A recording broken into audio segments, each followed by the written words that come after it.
Bom dia, juventude! E aí, passaram bem? Deu tempo de dormir um pouco? Os homens que estavam com medo de dormir em barraca, Léo, conseguiu? Sobreviveu? Viu, gente? Ontem nós teve que fazer um momento ali sobre masculinidade. Porque tinha uns cidadãos aí que estavam com medo de dormir na barraca. Mas passou, gente. Viu, João Paulo? Passou. A Edné já me mandou mensagem aqui, mas passou, gente. E o nosso irmão, gente, que trouxe o guarda-roupa ontem, teve um momento de libertação. Aí a gente pregou, né? Teve a palavra, fogueira, falou assim, agora nós vamos abandonar tudo aquilo que nos impede de viver a masculinidade. Ele saiu correndo, chegou ali na barraca, pegou o guarda-roupa e falou assim, gente, só para deixar bem claro, não é de madeira, viu? Por isso que eu não vou jogar na fogueira, viu? Pessoal, bom dia, meu nome é João Paulo, como vocês já sabem, tenho 24 anos, e ontem o Leandro falava assim que para ele era um acampamento muito especial, porque era o primeiro da Catarina, porque ontem era aniversário da Érica, né? E hoje para mim também é um acampamento muito especial, porque é o meu último como solteiro, gente. Ai, glória a Deus. Olha a minha noiva mais linda do mundo ali, só dente, gente. Glória a Deus, aleluia. Pessoal, para a gente fazer uma recapitulação sobre aquilo que a gente já viveu no nosso acampamento até aqui, bem breve, nós iniciamos ontem com o Leandro pregando para nós sobre as 6 bênçãos, na primeira parte do primeiro capítulo da carta aos Efésios, que nós somos chamados, nós somos amados por Deus, que se dá em amor por nós por meio de seu Filho Jesus Cristo e que nos dá esse amor através do Espírito Santo. Lembram disso? Beleza? Depois nós ouvimos falar que através dessa ação do Espírito Santo em nós, nós somos chamados a sair de uma vida de morte e entrarmos na vida com Deus. Foi isso que o Eli Anderson falava para nós. E depois, dentro dos nossos cenáculos, nós já começávamos a partilhar sobre as situações que nos afastam de viver a obra de Deus nas nossas vidas. Dentre elas, a necessidade de nós não nos entristecermos do Espírito Santo. Lembram disso? Então existem práticas na nossa vida que nós devemos assumir para que nós não percamos a vida da graça em nós. Podemos dizer que nós já fomos salvos pelo sacrifício de Jesus Cristo, mas se nós não assumirmos isso, nós corremos o risco de perder a salvação. E aí depois o Juan vinha falando para nós ainda mais sobre a necessidade de nós sermos imitadores de Deus. As práticas, não só do dizer não, mas do dizer sim a Deus. E agora, nesse momento, o texto que nós vamos refletir, ele vai continuar refletindo mais ou menos nesse sentido, daquilo que nós precisamos abandonar e a necessidade de nós assumirmos aquilo que Deus tem para nós. Mas de uma forma mais do que especial, diante de tudo aquilo que trazemos no nosso coração, diante de tudo aquilo que incomoda o nosso coração, é como se São Paulo reservasse um momentinho na carta aos Efésios e dissesse aos amigos da comunidade de Éfeso, aos amigos da comunidade de Avenice, aos jovens reunidos no acampamento Jovem Cristo: aqui está a solução para aquilo que você tem buscado. A resposta para a sua vida está aqui. Por isso você vai chacoalhar o seu amigo, o seu irmão, e vai falar para ele assim: agora é hora de ficar cheio do Espírito Santo, cabeção.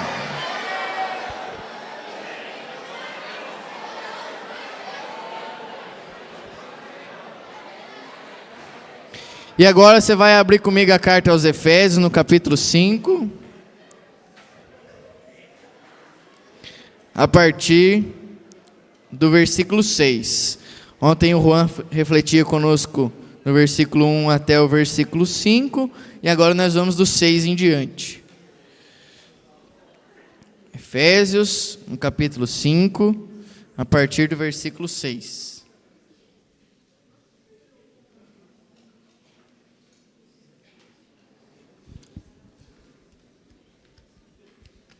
O tema que nos é proposto agora, gente, é bem sugestivo, é embriagar-se do Espírito Santo. Aleluia, glória a Deus. A palavra vai dizer para nós: Que ninguém vos iluda com palavras fúteis, isso é que atrai a ira de Deus sobre os rebeldes. Não sejais cúmplices destes. Outrora erais trevas, mas agora sois luz no Senhor. Procedei como filhos da luz, e o fruto da luz é toda a espécie de bondade e de justiça e de verdade. Discerni o que agrada ao Senhor, e não tomeis parte nas obras estéreis das trevas, mas, pelo contrário, denunciai-as. O que essa gente faz em segredo é vergonhoso até de dizê-lo, mas tudo que é denunciado é manifestado pela luz, e tudo que é manifestado torna-se claro como a luz. Eis porque se diz: desperta tu que estás dormindo, levanta-te dentre os mortos, e Cristo te iluminará. Portanto, ficai bem atentos à vossa maneira de proceder. Procedei não como insensatos, mas como pessoas esclarecidas, que bem aproveitam o tempo presente, pois esses dias são maus. Não sejais sem juízo. Fala para a pessoa que está do seu lado: não seja sem juízo, mas procurai discernir bem qual é a vontade do Senhor. Versículo 18, meus irmãos: não vos embriagueis com vinho, pois isso leva ao descontrole, mas enchei-vos do Espírito, entoai juntos salmos, hinos e cânticos espirituais. Cantai e salmodiai ao Senhor de todo o coração, sempre e por todas as coisas, no nome de nosso Senhor Jesus Cristo, rendei graças a Deus, que é Pai. Como eu falava para nós, o texto prossegue falando sobre a necessidade de nós abandonarmos determinadas práticas que nos afastam da vida de Deus. E São Paulo ele vai começar falando aqui sobre a necessidade de nós termos cuidado com as palavras fúteis. Inclusive ele vai dizer assim: não sejais cúmplices destes. Isto atrai a ira de Deus. Se a gente avança um pouquinho no versículo 10, São Paulo diz que é necessário discernir o que agrada ao Senhor e não tomar parte das obras estéreis das trevas. E no versículo 15, ele vai dizer para nós também, para ficarmos atentos à nossa maneira de proceder. Proceder. Não como insensatos, mas como pessoas esclarecidas. Perceba, não as palavras fúteis, a atenção ao discernir e a atenção ao proceder. Se a gente fosse trocar em miúdos: ouvir, pensar e agir.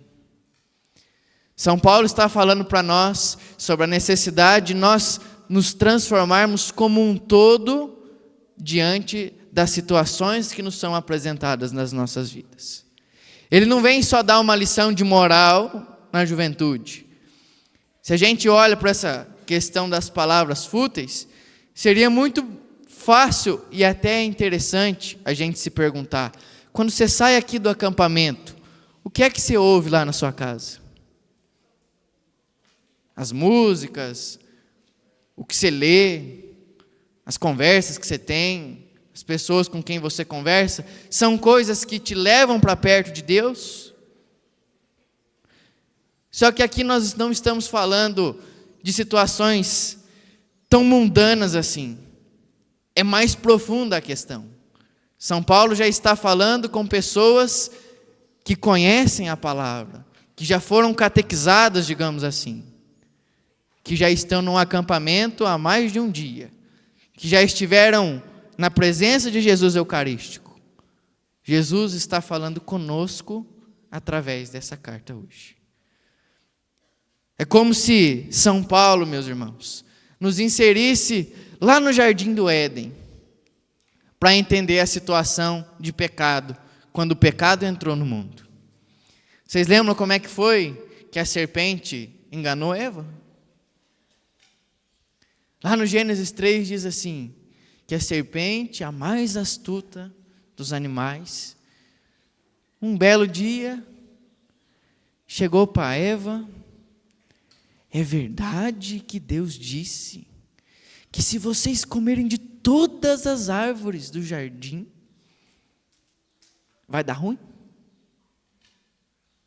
E aí Eva respondeu: não, só da árvore que está no meio do jardim. E aí a serpente vai e fala assim: de modo algum vocês vão morrer se tocarem na árvore que está no meio do jardim. É que Deus, Ele sabe que se vocês tomarem desse fruto da árvore, do conhecimento do bem e do mal, vocês serão como deuses. Percebe a sutileza? É verdade que não pode tocar em nenhuma?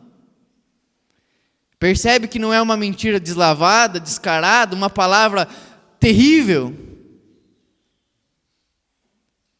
A perniciosidade de Satanás, a futilidade de Satanás vem devagarinho, devagarinho, devagarinho. E aí Eva ouve, mas o que mais se compromete não é a sua audição, é o discernimento. Se Eva tivesse clamado: Senhor, tu que caminha conosco no jardim, afasta a tentação agora, o Senhor viria em socorro. E de fato é esse o sentido do porquê Satanás pudesse estar naquele lugar. Aquele que ama luta pelo amado, mas com um discernimento comprometido através da perniciosidade dessas palavras fúteis, Eva concebe o pecado no seu coração. Eva toma do fruto, que é fruto de orgulho, fruto de má compreensão, fruto de uma grande burrice, o desprezo de Deus, amando-se a si, desprezando a Deus, e o pior, levou também o Adão ao pecado e, consequentemente, todos nós, manchados pelo pecado. Quando nós, meus irmãos, olhamos para o pecado como se ele fosse só mais uma coisinha, a gente pode comparar, e é mais ou menos isso que São Paulo faz nesse momento na carta, como uma grande droga ou álcool. Os efeitos da droga ou do álcool, as pessoas que passam por esse problema, a gente sabe que não começa com tudo. Nas palestras do Proerd a gente já foi instruído sobre isso. Primeiro é um cigarrinho, depois uma bebidinha, e as coisas vão acontecendo, devagarinho, devagarinho, e aquilo vai entrando, e vai se perdendo a consciência de que aquilo é errado, e aquilo não dá mais prazer, e vai se mergulhando cada vez mais, até que se torna um viciado. E o viciado não consegue afastar-se mais daquilo, porque depende daquilo. Consegue entender, meus irmãos, o que São Paulo está dizendo para nós? Sobre a necessidade do ouvir, do discernir e do proceder?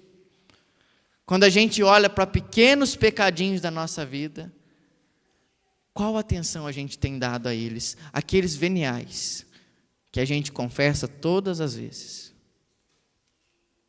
Não é fácil lutar contra eles, claro que não.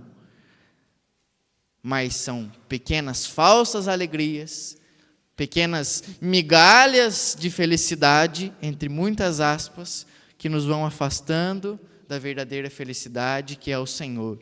E o Leandro dizia isso para nós já ontem. A santidade é porque Deus é todo bom? Não, porque Ele é a bondade. Porque Deus é todo feliz? Não, porque Ele é a felicidade. Nós nos afastamos daquele que é todo santo, a santidade, o nosso chamado, por causa de pequenas coisas, que vão se tornando grandes coisas, que nos corrompem. Mas percebe, meu irmão, como eu dizia já também no início, nesse momento da carta, São Paulo não está tratando com coisas, lidando com pessoas que não conhecem a Deus, digamos assim, melhor. Ele está tratando com pessoas que ele instruiu amigos que ele formou e que precisam cair na real. Ele diz: outrora erais trevas. A obra da redenção, meus irmãos, já aconteceu. Jesus já deu-se todo por nós. É como se São Paulo olhasse para nós, desse um chacoalhão em nós, e falando sobre os frutos, ele perguntasse para você, jovem, para mim: antes de conhecer Jesus, quais eram os frutos que você produzia na sua vida? Como era a sua vida antes de conhecer Jesus Cristo? Vale a pena voltar para aquela vidinha? Vale a pena se contentar com aquelas migalhas? Ou agora é hora de dar um passo a mais na fé? Não só não voltem, como também não fiquem estagnados. É hora de avançar. É hora de avançarmos para aquilo que o Senhor tem para nós. Como diz aquela canção: mas todo dia o pecado vem e me chama. Todo dia vem as tentações e me chamam. Todo dia as propostas vêm. Todo o dia o pecado bate à minha porta. O que eu preciso fazer? Parar de brincar com ele. Olhar para trás não é se admirar por aquilo que eu fazia e agora não faço mais, como a gente precisa se policiar muito com isso. Mas é olhar para agora que eu não sou mais aquela pessoa que eu já fui um dia. Eu sou nova criatura em Jesus Cristo. E, portanto, a santidade não é uma brincadeira, é uma necessidade. No céu só entra aquele que é santo. São Paulo ele vai falar então para nós, meus irmãos: não vos embriagueis com vinho. A ligação é justamente com a necessidade de não voltarmos à vida antiga.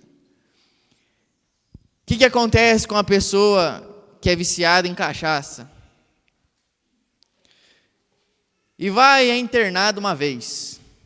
Vai lá para uma clínica de reabilitação. E aí o cidadão volta bem. Acontece um probleminha na vida, como dizia aquela música, é o Zé da recaída.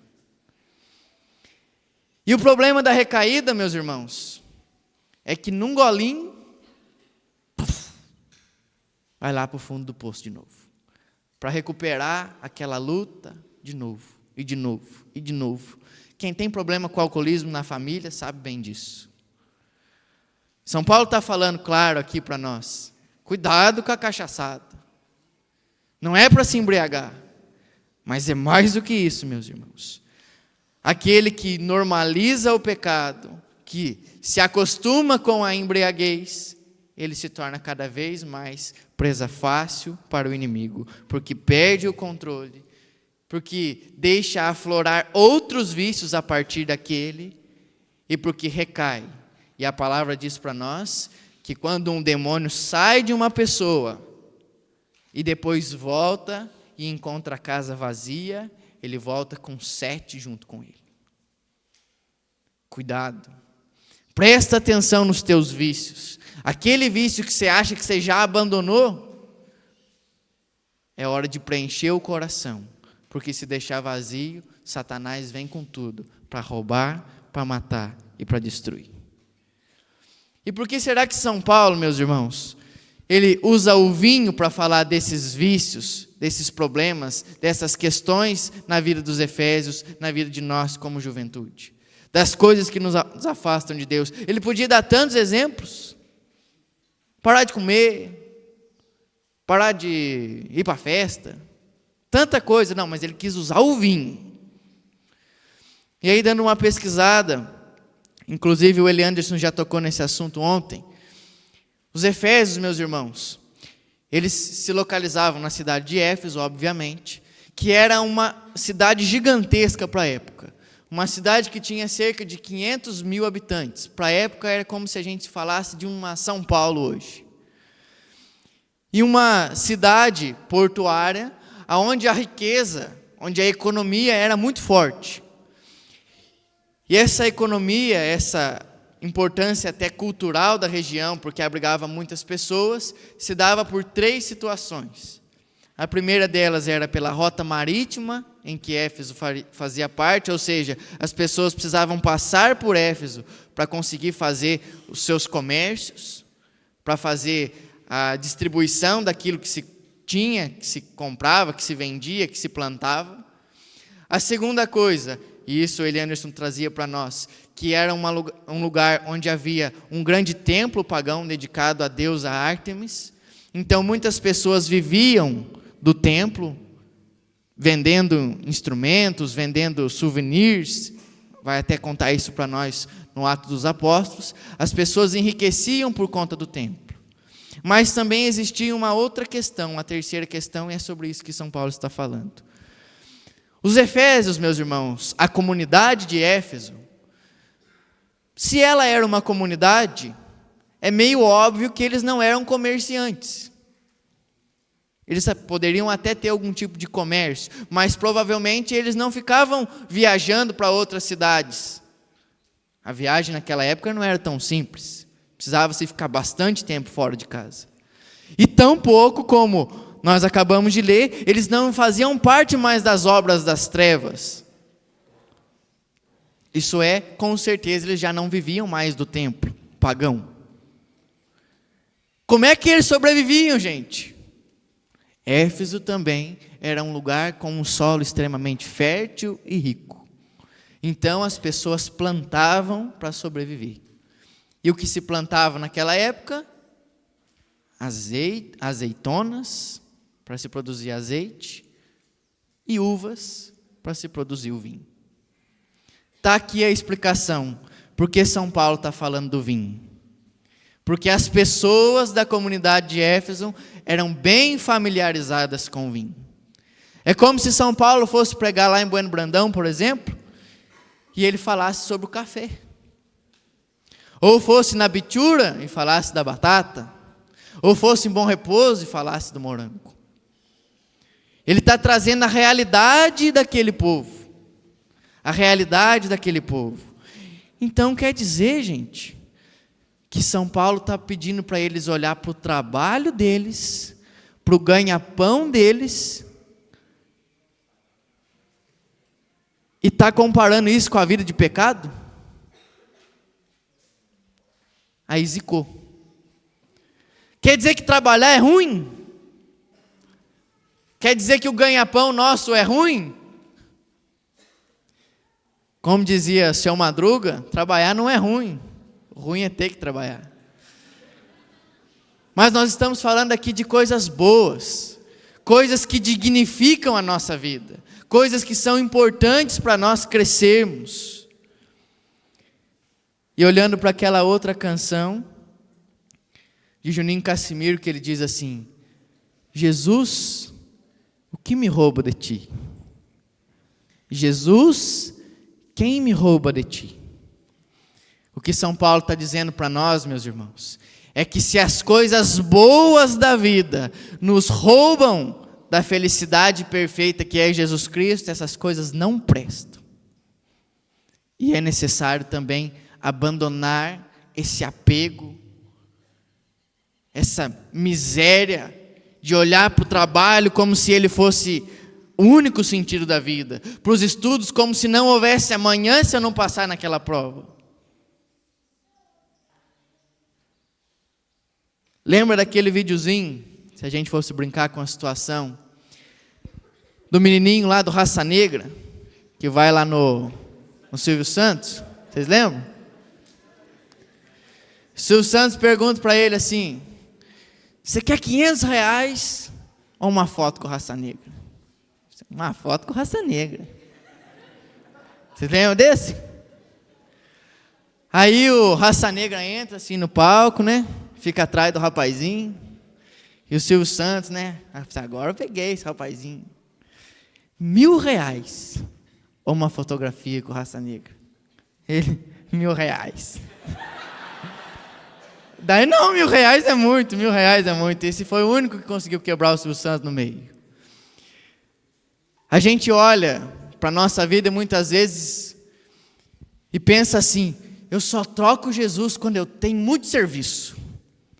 Eu só não vou para o grupo de jovens quando tem aniversário de um primo do meu tio. Eu só troco o grupo de jovens por um motivo muito válido. Eu só troco a minha vida de oração quando está muito corrido. Eu só troco o meu tempo diante do Santíssimo quando tenho tanta coisa para resolver. Mas olhando para mim, João Paulo, quantas vezes eu sou esse menininho do Raça Negra, que troco Jesus por coisa tão banal. Por um celular, por uma noite de sono um pouquinho melhor, por um descanso, por um jogo do Palmeiras.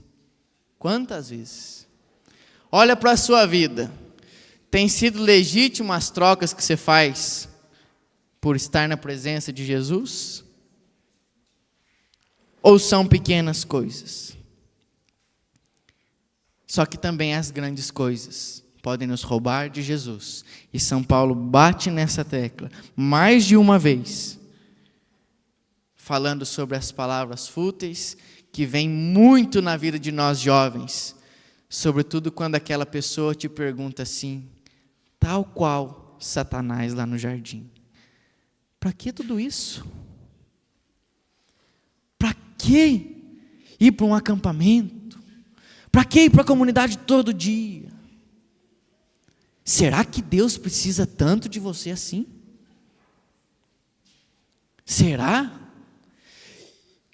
Você vai ficar adiando a sua faculdade? Você precisa ser alguém na vida. Percebe a perniciosidade que há por trás disso, meu irmão? Aqui está o grande drama de nós, jovens. Não é coincidência, como já foi dito aqui, numa das pregações, que apareçam oportunidades de serviço que nos tiram da presença de Deus. Não é coincidência que apareça aquele curso na faculdade, num lugar onde nem se tem pessoas cristãs. Não é coincidência que se aproximem de nós amizades boas que logo procuram nos corromper, entre várias aspas. Não é coincidência. Satanás tem tentado a cada um de nós e nós precisamos lutar contra isso. Sexta-feira, meus irmãos, eu e a Duda, a gente está mexendo numa reforma na nossa casa e a gente precisava tirar um entulho. Nós acabamos quebrando umas paredes lá e nós precisávamos tirar um entulho lá, que dava uma baita pilha de entulho. Eu e meu pai não íamos dar conta sozinho, porque a gente não tinha um caminhãozinho para jogar o entulho em cima. E tinha que ser meio rápido, porque a obra estava meio parada. A gente ligou para um rapaz, um senhor lá na nossa cidade, falou: ó, vem fazer o serviço para nós, ajudar a gente. Beleza. Chegou o senhor lá, ele tem pouco mais de 70 anos. E aí, né, aquele monte de entulho, a gente precisava vir aqui para a casa de oração, logo para arrumar as coisas aqui. Eu fui lá para o sítio, nós vamos morar no sítio, era pouco mais de 7 horas da manhã, eu pensei comigo, né, agora nós vamos pegar esse negócio aqui, 10 horas eu estou em casa, tomo banho, almoço e vamos para casa. Deu um caminhão de entulho. 2 caminhões de entulho. E eu e o pai, frouxo, né, pesado para arrebentar. No começo, tinha umas pedras maiores assim, e eu fui, né, jogando as pedras no caminhão para tirar. Só que tinha bastante entulho, que eram coisinhas pequenininhas. E aí o senhorzinho, ele vinha cá, enxado, no caminhão. E jogava no caminhão. Eu e o pai fomos cansando, e ele ali. 2 caminhões. Chegou no 3º caminhão, eu queria ir embora, que eu não estava aguentando mais. E ele ali. Aí meu pai falava para ele assim, ele chama Eurídio. Ô Eurídio, Você não quer parar não para dar uma descansada? Ele falou assim, Lazinho, estou acostumado. Do jeito que eu estou aqui, eu vou até de noite. E foi. Chegou 11 horas, eu precisava ir embora, fui embora, e eles ficaram lá e ele terminou o serviço. Esse exemplo, gente, para a gente, e o Senhor me incomodava naquele momento, para a gente entender que o pecado nas nossas vidas, ele precisa ser combatido até de noite. Não dá para lutar um pouquinho contra ele e afrouxar. Não dá para lutar um pouquinho contra essas situações que são para toda a nossa vida. Não pense que é só para agora. E se ele não tivesse continuado, o entulho estava lá até agora. Meus amigos, diante do drama da nossa vida, de discernir sobre aquilo que é bom, o que é o melhor, Jesus pede para perguntar para você, até onde vale a pena correr atrás de tudo e deixar Jesus para depois? Até onde vale a pena? Pergunte-se para si mesmo, até onde tem valido a pena todo o esforço que eu tenho feito, que tem me tirado da presença de Jesus? A resposta, meus irmãos, para a gente não cair nesse ciclo de tira um pouco de entulho, e vem mais entulho, e tira um pouquinho, e vem mais, e não termina o serviço, está no que São Paulo diz: procedei como filhos da luz. Ele poderia ter dito como filhos de Deus, como co-herdeiro de Cristo, como ele faz em determinados momentos na carta aos Efésios mesmo. Mas aqui ele quis usar o símbolo da luz.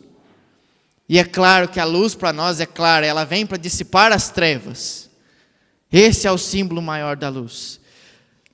Mas é necessário lançá-la em toda a parte de nossa vida. Diz para nós a palavra que é necessário toda espécie de bondade, justiça e verdade. Ser santo não é para algumas áreas da nossa vida. Ser santo é para todas as áreas de nossa vida, mas mais do que isso, a luz não é só um símbolo, a luz é uma pessoa. A luz é o Senhor Jesus Cristo. Diz isso para a pessoa que está do seu lado: a luz é o Senhor Jesus Cristo.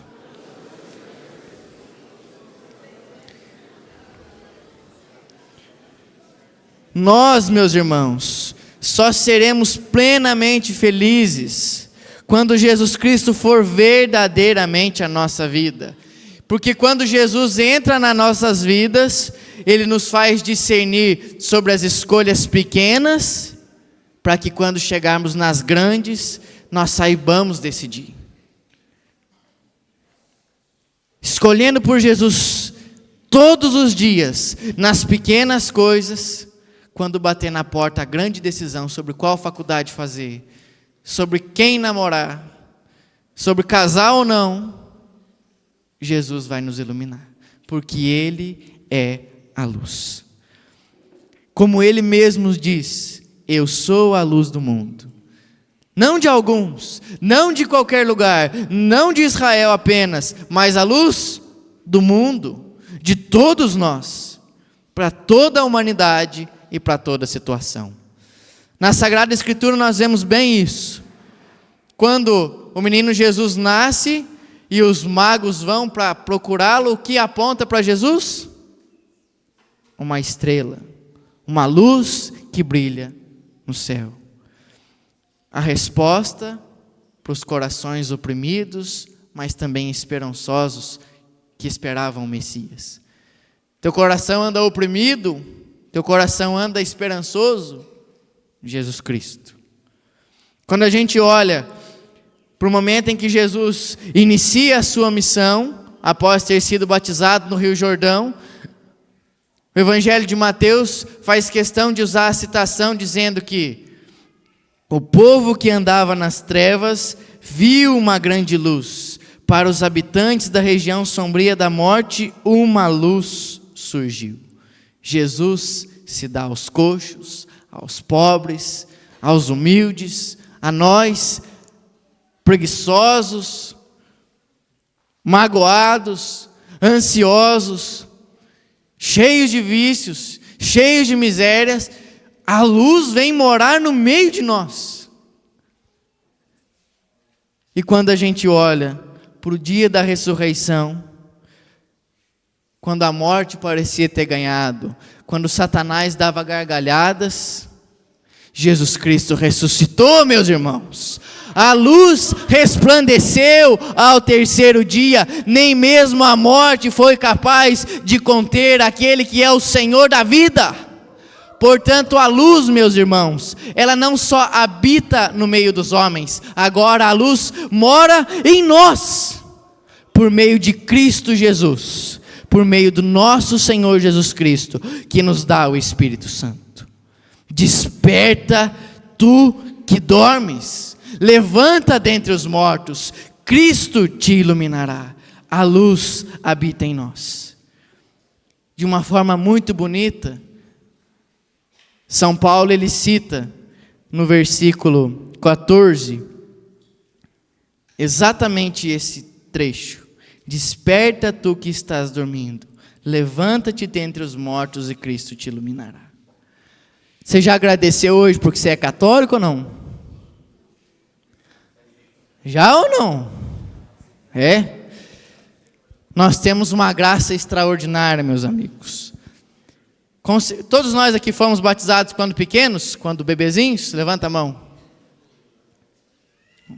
Teve alguém aqui que foi batizado depois de velho? É mesmo, Paulo? Quantos anos você tinha? 20? 20. Você teve a oportunidade de dizer um sim ao teu batismo, digamos assim, não foi? Quando os nossos pais e padrinhos nos levam para diante de Deus, na presença do sacerdote, e nos batizam em nome do Pai, do Filho e do Espírito Santo, e inclusive este excerto que São Paulo traz, é um hino batismal usado na época dos primeiros cristãos, está dizendo para nós que quando nós somos mergulhados na água do batismo, nós morremos com Cristo para ressuscitar com Ele. Você já morreu para o pecado, meu irmão. Você é luz em Deus. Portanto, é necessário acordar, despertar para essa realidade que já faz parte da sua vida. Por isso nós precisamos ser a revolução que o mundo precisa. O cristão é aquele que deve ser inconformado com o mundo que vive. E isso não significa dizer que nós vamos fazer uma revolução social, de classes, econômica, não, mas uma revolução de mentalidade em nós e no mundo em que nós vivemos, a partir desse Jesus que age pela palavra, pela mentalidade e através dos nossos atos. Esse é Jesus Cristo. Diante dessa realidade, São Paulo e o Senhor diz para nós hoje: é tempo de embriagar-se da luz de Deus, do vinho que não dá ressaca, de encher-se do Espírito Santo. A luz de Deus que mora em nós e que nos insere na vida divina e que faz manifestar tudo em nós, tornando-nos claro como a luz que é Jesus Cristo. Um cristão, meus irmãos, não pode ter medo de nada. E eu pergunto para você, qual é o seu medo hoje, a sua insegurança para entregar toda a sua vida para Jesus? Não precisa responder, você sabe. O cristão, meus irmãos, é aquele que não tem medo de nada, porque até a morte já foi vencida pelo nosso Senhor. Essa é a fé dos mártires, que se lançavam no Coliseu para morrer pelas feras. Essa é a fé dos santos, que diante de doenças, situações das mais complicadas, sorriem, porque conhecem e sabem que o céu nos espera. E quando nós olhamos ainda para a Sagrada Escritura, no livro de Apocalipse, diz para nós sobre aqueles que tiveram uma experiência real com Jesus Cristo, que é a nossa luz. Estes lavaram e alvejaram as suas vestes no sangue do Cordeiro. Residem onde já não haverá maldição alguma, na cidade onde estará o trono de Deus e do Cordeiro, onde verão a sua face e seu nome estará sobre suas frontes. E já não haverá mais noite. Não se precisará mais da luz da lâmpada, nem da luz do sol, porque o Senhor Deus vai brilhar sobre eles, e eles reinarão por toda a eternidade. Aleluia! O céu é uma garantia dada-nos por Jesus Cristo, por meio do Espírito Santo. E como o próprio São Paulo, na carta aos Romanos, diz: o mesmo Espírito Santo que ressuscitou Cristo dentre os mortos, vivificará também os vossos corpos mortais, pelo Espírito que habita em vós. O mesmo Espírito que tirou Jesus do sepulcro, vivificará você diante da ressurreição dos corpos. E nós habitaremos juntos com o Senhor por toda a eternidade. Você crê nisso? Sim ou não, meu irmão? Sim. Então não saia desse acampamento, não saia deste momento, sem desejar com todas as suas forças ser batizado no Espírito Santo. Para que a gente possa concluir, os nossos irmãos já podem ir ajeitando para nós a música. Eu convido você a olhar no livro dos Atos dos Apóstolos, voltar um pouquinho, no capítulo 9, em que vai falar para nós sobre a experiência desse homem que tem nos falado através da carta aos Efésios, e é São Paulo.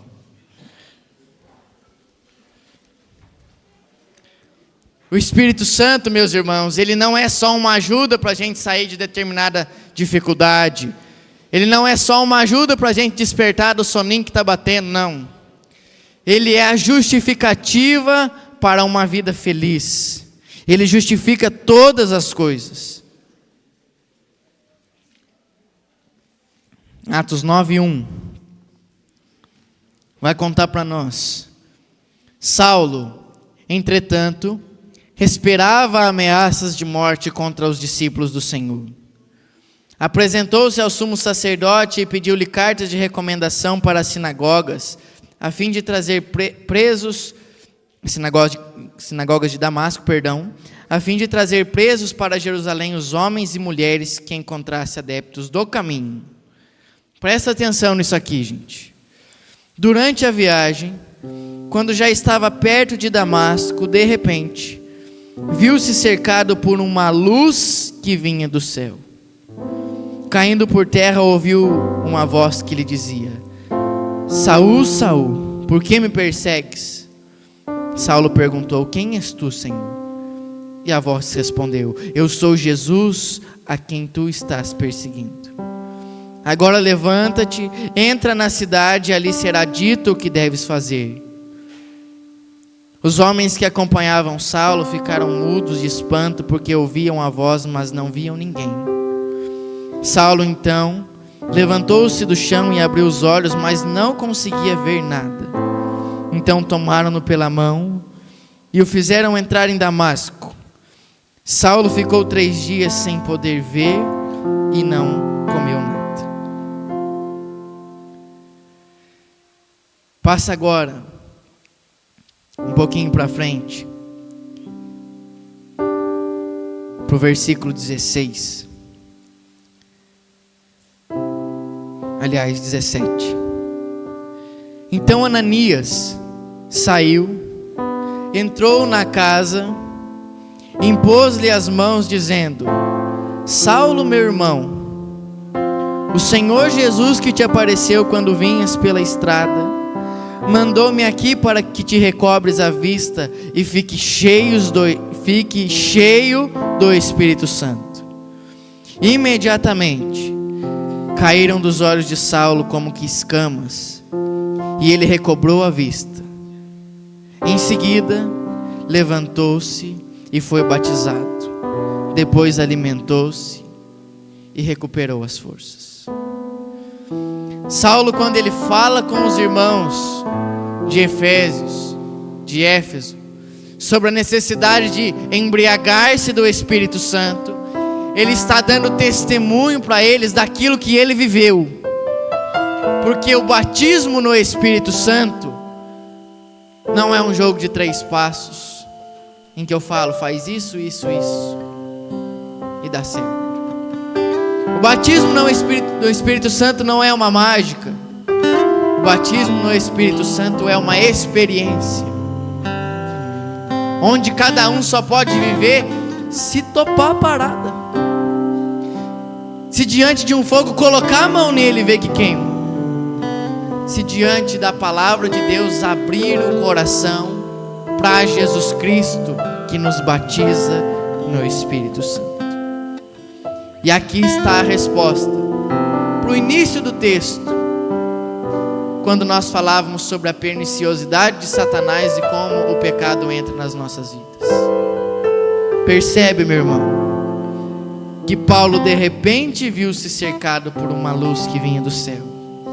E a luz, que é uma pessoa, falou com ele. A resposta para as palavras fúteis, meus irmãos, a palavra que sai da boca de Deus, a palavra que é Jesus Cristo. Em seguida, meus irmãos, Paulo conversou com aquela voz, com certeza, tremendo de medo. Imagina a situação. Mas Paulo foi ousado e perguntou: quem és tu, Senhor? E ao ouvir a resposta, Paulo discerniu sobre aquilo. E como já dito, ele disse: quem és tu? Senhor. Senhor. Sem conhecer Jesus Cristo, Paulo já diz Senhor, porque ele é o dono. E ali Paulo já foi impactado pelo senhorio de Jesus. Com certeza Paulo já não queria saber de fazer mal aos cristãos, porque viu e ouviu a Jesus Cristo. Mas mais do que isso, questionado por aquela voz, o que Paulo faz? Ele obedece, ele procede conforme a voz de Deus. E Paulo vai até onde o Senhor lhe manda. E onde o Senhor manda ele ir, meus irmãos? Para a cidade.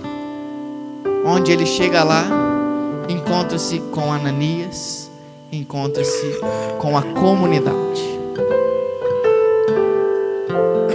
Agir diante de Deus é se colocar aonde Deus nos pede para estar. E onde Deus nos pede para estar é onde a obra de Deus acontece. E onde a obra de Deus acontece? Aqui, na comunidade, lá na sua comunidade local. É lá que os irmãos rezam, é lá onde os irmãos pregam, é lá onde Jesus me dá a oportunidade de experimentar todo o poder do Espírito Santo. E o texto vai encerrar dizendo que Ananias impôs-lhe as mãos, dizendo: Saulo, meu irmão, o Senhor me mandou aqui para que fique cheio do Espírito Santo. E impondo as mãos, caem as escamas dos olhos de Saulo. Portanto, a resposta para o discernimento que você precisa fazer na sua vida é ficar cheio do Espírito Santo, é ser batizado no Espírito Santo. Se por acaso você nem batizado sacramentalmente foi, saiba que Paulo foi batizado sacramentalmente depois da imposição de mãos. Mas o mais importante, meus irmãos, é entendermos que quando nós clamamos o batismo no Espírito Santo, nós não estamos sendo mergulhados de novo sacramentalmente com o mesmo batismo da qual nós já fazemos parte. Não, é uma resposta que nós damos a Deus, o nosso sim a Deus, o nosso desejo de fazer com que as promessas que os nossos pais e padrinhos assumiram por nós lá quando éramos bebês, agora se torne parte da nossa vida, assumindo isso nas nossas vidas, de uma vez por todas. Jesus não é só Senhor porque disseram lá naquele dia, mas é porque eu assumo Jesus como Senhor e porque Jesus me dá o Espírito Santo. Eu quero incendiar a minha vida e por onde eu passar. Se você já experimentou essa graça na sua vida, o texto diz que Paulo foi alimentado, portanto é tempo de se alimentar novamente da graça de Pentecostes. E no versículo 15 da carta que nós líamos aos Efésios, diz para nós: procedei não como insensatos, mas como pessoas esclarecidas, que bem aproveitam o tempo presente. O que nós controlamos nas nossas vidas, meus irmãos? Nada. Somente o tempo que nós damos para Deus. E o tempo que nós temos é o agora. Se você quer sair daqui, aliás, se você veio até esse acampamento, não seja insensato, em outras palavras, não seja um burro de sair daqui sem ser batizado no Espírito Santo. Deseja ardentemente, de todo o teu coração, o Espírito Santo que nos batiza e que dá sentido às nossas vidas. Se for para ter medo de alguma coisa, que seja de deixar a graça de Deus passar. Que seja de deixar a graça de Deus passar. E nós vamos sair daqui como os apóstolos nos dias de Pentecoste, pegando fogo, embriagados do Espírito Santo, não como bêbados que incomodam, porque são chatos, mas como cristãos que incomodam o mundo, porque transparecem a luz que o mundo não aceita, e essa luz é Jesus. Corajosos, cheios de vontade de pregar a palavra, se preciso for, cutucando aqueles que não nos aceitam, mas com todo o amor que Jesus nos dá. E aí, meu irmão, você deseja ser batizado no Espírito Santo hoje? Então fica de pé. Fica de pé, porque agora é o momento em que nós seremos batizados com todo o poder de Deus, que é o Espírito Santo. Se você já bebeu, meu irmão, está liberado. É hora de embriagar-se do Espírito Santo. E sabe como é que nós vamos fazer isso, meu irmão? Dá uma olhadinha do lado ou pro lado de trás aí. Você vai encontrar uma pessoa que faz parte do seu cenáculo, da sua tribo. Uma pessoa. E você vai até ela agora. Acha um aí.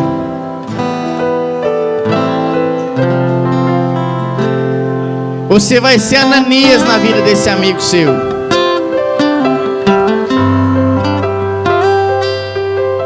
Já encontrou, gente? Agora você abraça esse teu amigo aí, segura nele firme assim, segura ele. Segura no ombro dele aí.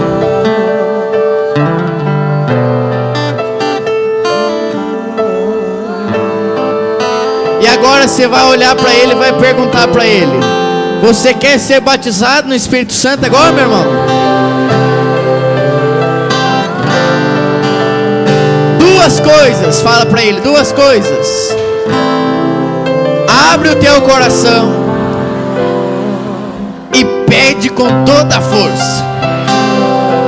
E agora, o irmão que está à direita, à minha esquerda, à direita, fala pro amigo assim: senta aí.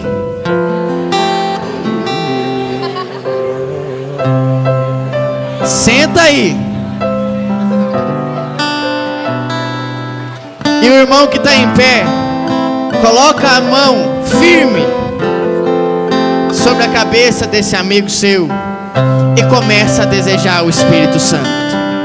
E começa a clamar com toda a força, toda a intrepidez que Deus te dá: vem Espírito Santo, batiza-nos, Senhor, como fogo de Pentecostes, incendeia a vida desse meu irmão, arranca todo medo do coração, toda falta de fé, toda falta de coragem, toda dúvida, toda ansiedade, toda frustração. Pede o Espírito Santo. Pede o Espírito Santo. Deseja o poder de Deus. E você que está sendo rezado, vai desejando: vem Espírito Santo sobre o meu coração, para que eu não saia daqui como eu cheguei, Senhor, para que eu tome as decisões certas na minha vida, para que eu não desista da santidade, para que eu deseje o céu, o convívio dos eleitos, a santidade.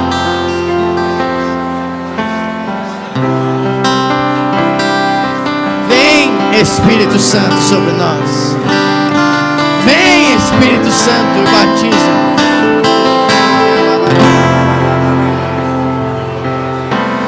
Vem Espírito de Deus, purifica meu ser, purifica meu ser. Quebra toda minha mentira, toda minha covardia, Senhor, não dá mais.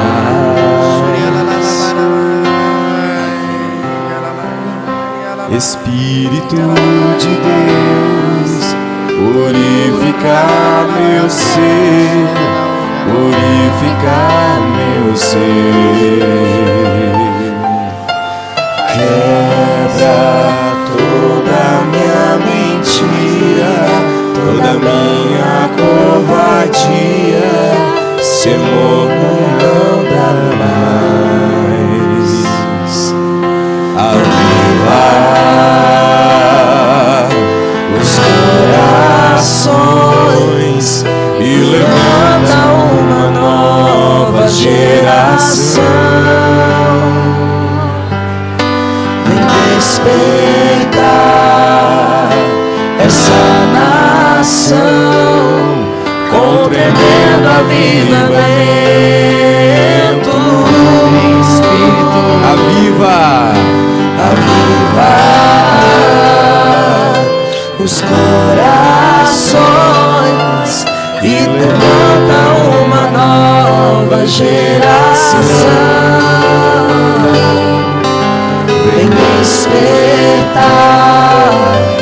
essa nação com tremendo avivamento.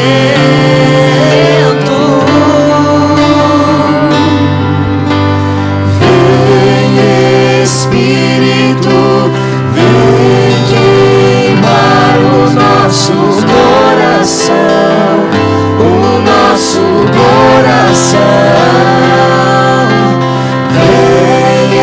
Espírito, vem queimar o nosso coração, o nosso coração. Vem Espírito, vem Espírito, vem queimar o nosso coração, o nosso coração. Vem Espírito, vem queimar o nosso coração, o nosso coração. Meu irmão, você que já foi rezado, agora é a sua vez de rezar por esse irmão que intercedeu por você. Você que está terminando a oração, trace o sinal da cruz sobre a fronte desse irmão. Os que estão em pé, se coloquem agora sentados.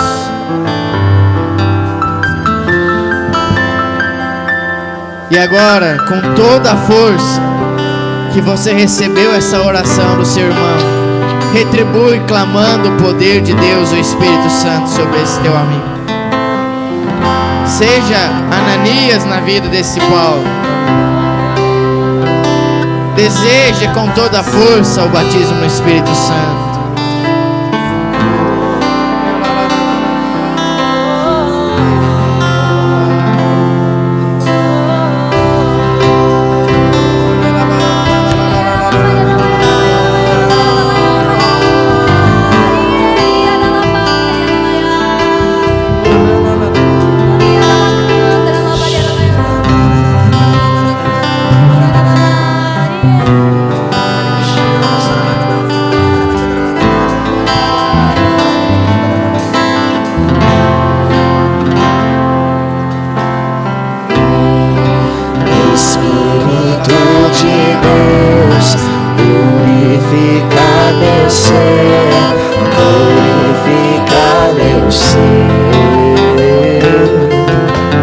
Quebra toda minha mentira, toda minha covardia.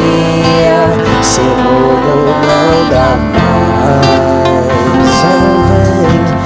Vem, Espírito de Deus, purifica meu ser, purifica meu ser. Quebra toda minha mentira, toda minha covardia. Senhor, não dá mais. Aviva os corações e levanta uma nova geração. Vem despertar essa nação com tremendo avivamento.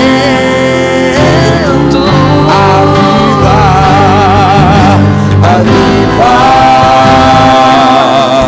os corações e levanta uma nova geração.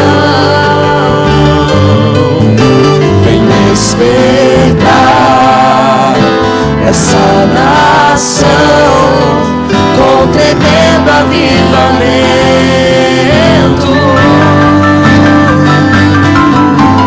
Vem, Espírito, vem queimar o nosso coração, o nosso coração.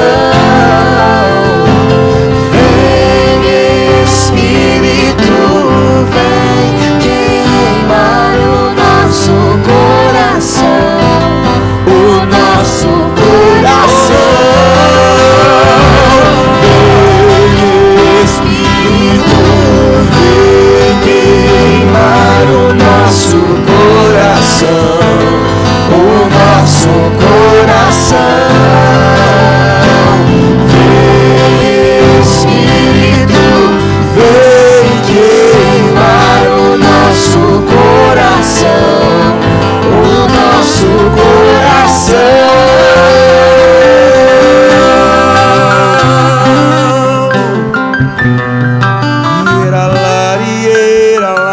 Vai colocando esse teu irmão em pé. Continua abraçado com ele.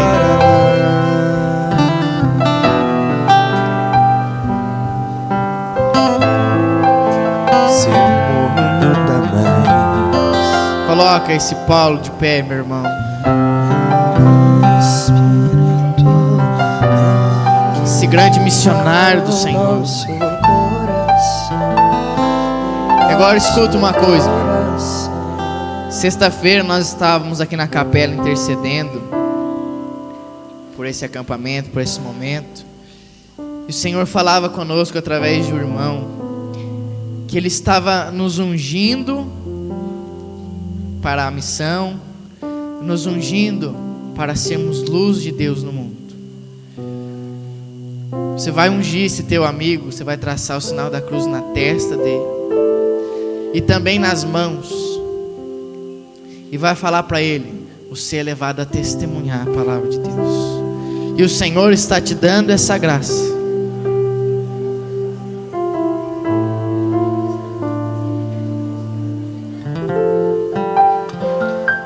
E agora, meu irmão, segura ainda na mão desse amigo seu aí. Porque a palavra de Deus, ela fala para nós. Depois desse momento na vida de São Paulo, as coisas ficaram loucas na vida dele. Louca inteira mesmo. E o homem pregava, e as coisas aconteciam, os carismas eram presentes, eram reais. E tudo isso acontecia nas comunidades, na vida de comunidade. Onde Paulo pregava, ele formava uma comunidade. Nós vamos fazer o seguinte agora. Com esse amigo aí que está no seu cenáculo, na sua tribo, você vai pegar ele e vai levar ele lá para o seu cenáculo agora, certo? Nós vamos ter um momento de cenáculo. E agora, presta atenção, gente. não é para a gente dispersar. Esse momento é para que nós rezemos uns pelos outros, pedindo os carismas que sejam manifestados, pedindo o poder de Deus, rezando em comunidade, sem dispersar, por favor. É ir para o cenáculo. Agora não é para ir para o banheiro, não é para ir tomar água. Vai para o seu cenáculo e aproveita esse momento para rezar. Quando tocar o sino, a gente vai ter um cafezinho, beleza? Segura na mão desse amigo.